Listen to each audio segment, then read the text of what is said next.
地如或龐大陰影，活像鯨魚。只有等你要呼吸了，才終於肯與不再肯也未出於自願。然後聽你亂語，為何只懂得看書？為何不邂逅奇遇？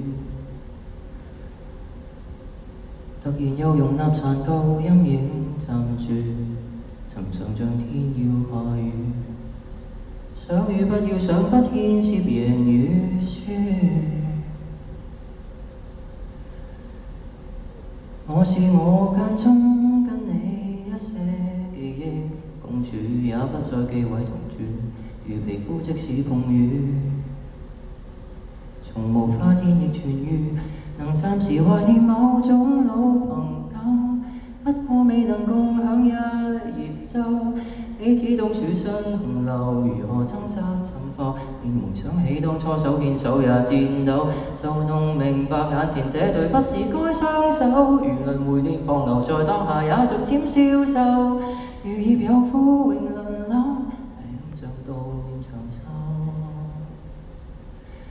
誰又能迴避某種過期朋友？一片葉無奈剛飄落背後，世上沒人能阻擋細水愛長流。若回憶偶爾會電就前來挑逗，在復原後走得很遠，為何要回頭忍受？但可否當作成如無害友情的詛咒，沒有影響，此際笑一笑，天亮就過秋。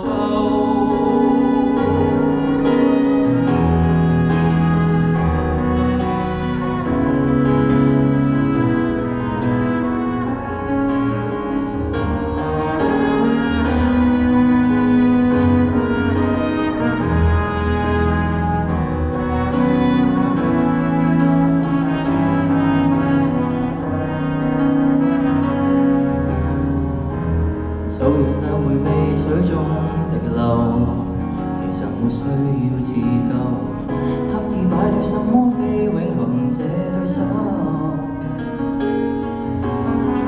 我在着想聽到你囉嗦，在嘲弄我衣領涉染黃河，為何不清洗燙斗？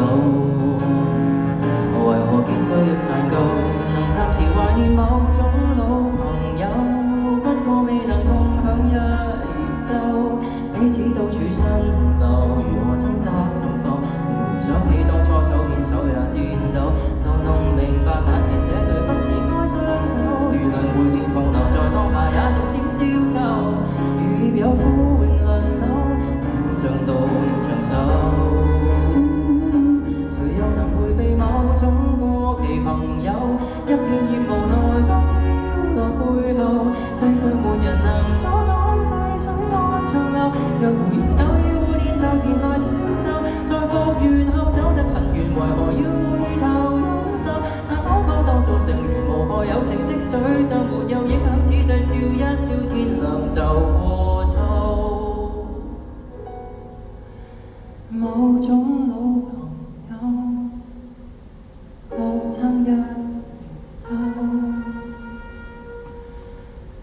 總少不免驟然遇上，當然就為美好光影感激可以隨身走，就讓迎面變背後，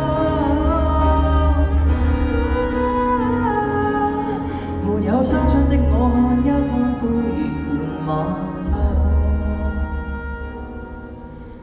如葉也不必考究每一篇章，活着多久。